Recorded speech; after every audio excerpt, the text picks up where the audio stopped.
हाच फरक. आता तुम्हाला हिंदी मधलं बघायचं नाहीये, तुम्हाला मराठीत सांगायचं. उदाहरणार्थ एक्झाम्पल द्यायला गेलं ना, मी आंबा खाल्ला. मी आंबा खाल्ला. बस, मी आंबा खाल्ला. हा जो फुलस्टॉप आहे, हा फुलस्टॉप शब्द मी आंबा खाल्ला. ओके. दुसरा आहे, याला म्हणतात पूर्णविराम. दुसरा आहे अनुस्वार. हा पण फुलस्टॉपच आहे, पण तो शब्दाच्या अक्षराच्या वरती असतो.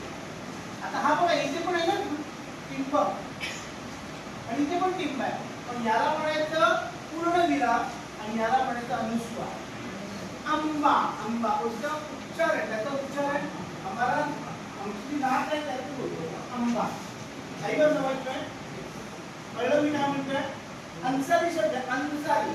तो इंग्लिश में, हिंदी में अंसारी ऐसा लिखा जाता है, अंसारी. ओके. मराठी मध्ये अंसारी असं पण लिहितात, अंसारी, अंसारी.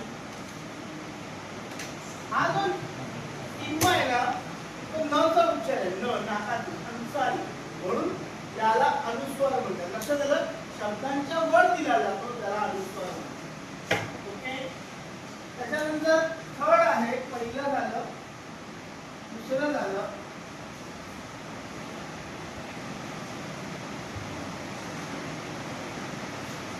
स्वल्पविराम. काय म्हणताय? स्वल्प.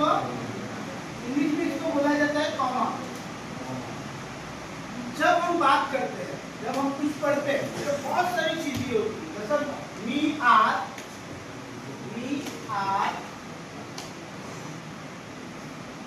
पेड़ा, रबड़ी, रसमलाई,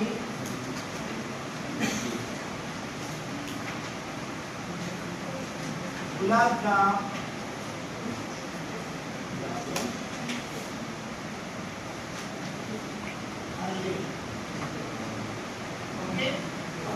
एवढी जरी मी गोष्टी झाली, मी आज पेढा खाल्ला कॉमा, रबडी खाल्ली कॉमा, रसमलाई खाल्ली कॉमा, एवढे सगळे खाल्ले. ज्यावेळेला आपण एका वाक्यामध्ये सगळे पदार्थ आणतो त्यावेळेला स्वल्पविराम असतो. आम्ही आता अर्थ नसतो तुम्हाला, विराम याने विराम करण्याचा आराम करणार. थोड़े वक्त के लिए ही स्वल्पविराम होना चाहिए. आई बात समझ में? उसको बोलते हैं स्वल्पविराम. उसके बाद में आपको पढ़ के बताऊंगा कि कितना मजा आता है पढ़ने में. स्वल्पविराम. चौथा है एकेरी अवतरण चिन्ह. एकेरी अवतरण चिन्ह.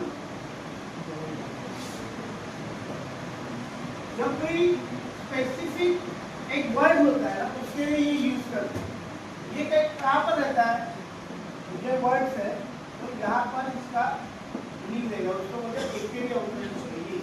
ये वाला है ना शब्द. उदाहरण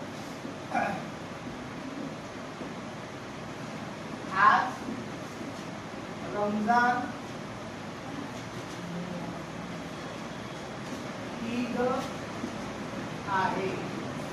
तर आजची स्पेशालिटी काय आहे? आज रमजान ईद काय आहे? रमजान ईद. तो हा इन्व्हर्टेड फॉर्ममध्ये आला स्पेशल, त्याच्यावरती फोकस. त्याला म्हणायचं एकेरी अवतरण चिन्ह. लक्षात आलं काही? हॅलो, एक्सक्यूज मी, समजलं मी काय म्हणालो?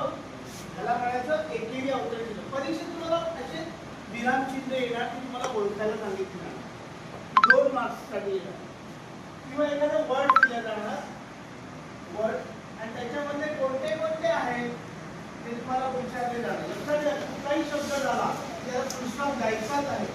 फुलस्टॉप शिवाय वाक्य पूर्ण होत नाही. बघा, इथे है पूर्णविराम. पूर्णविराम यानी फुल आड़ा, फुल. यहाँ से आगे फिर स्टॉप हो जाएगा. मी आंबा खाल्ला, इसको बोलते स्वल्पविराम. इथे भी विराम आहे, याच्यामध्ये पण विराम आहे, याच्यामध्ये पण विराम आहे. याच्यात फरक काय?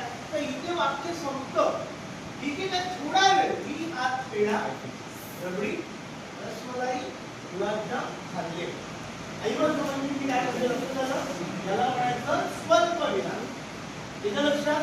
दुसरा आहे दुहेरी अवतरण चिन्ह.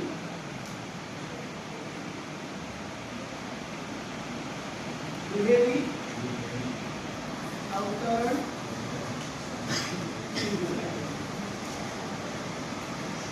हे पण कधी कुठे असतं शब्दांच्या वरती म्हणजे दोघं असतं दोन असतं. हे केव्हा वापरतात जेव्हा दोन माणसं एकत्र बोलत असतात हा आणि मी बोलतोय म्हणजे काय एक्झाम्पल तो म्हणाला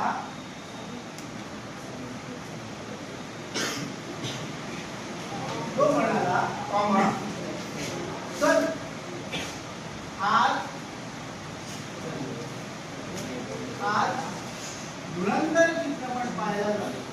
पाहिला ना सगळे चित्रपट पाहिला की नाही पाहिला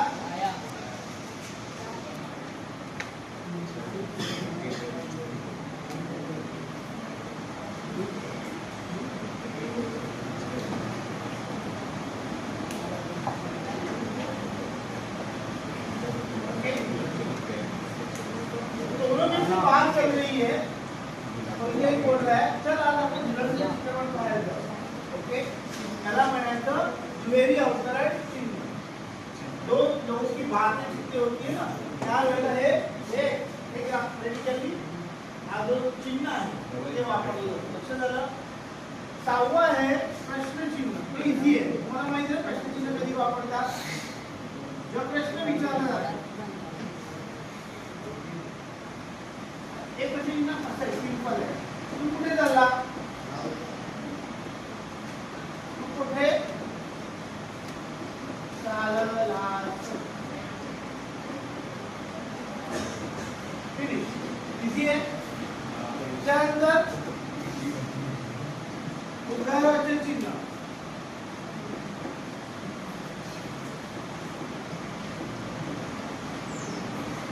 मोस्टली पेपर मध्ये आता मी दाखवलं हे खूप इम्पॉर्टंट आहे. हेच विचारले जातात जास्तीत जास्त हेच विचारले जातात पेपर मध्ये. तो उदाहरणाचे चिन्ह कसं आहे असं जैसे हमने कोई ऐसा चीज देखा बापरे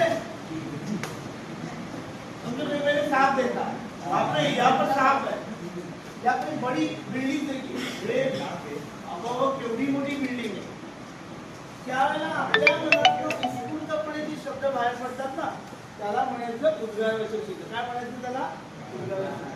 हम जब चलते रहा चलते हो आपको कोई पत्थर लगे तो आपको क्या हम क्या बोलते आई गो डांगर ना उससे हमारी जो एक्सप्रेशन बाहेर पडते बाहेर येतात जे आमचे एक्सप्रेशन बाहेर येतात त्याला उद्गाराचं चिन्ह म्हणतात. काय म्हणतात त्याला पहिलं उद्गाराचं चिन्ह. उदाहरणार्थ अरे रे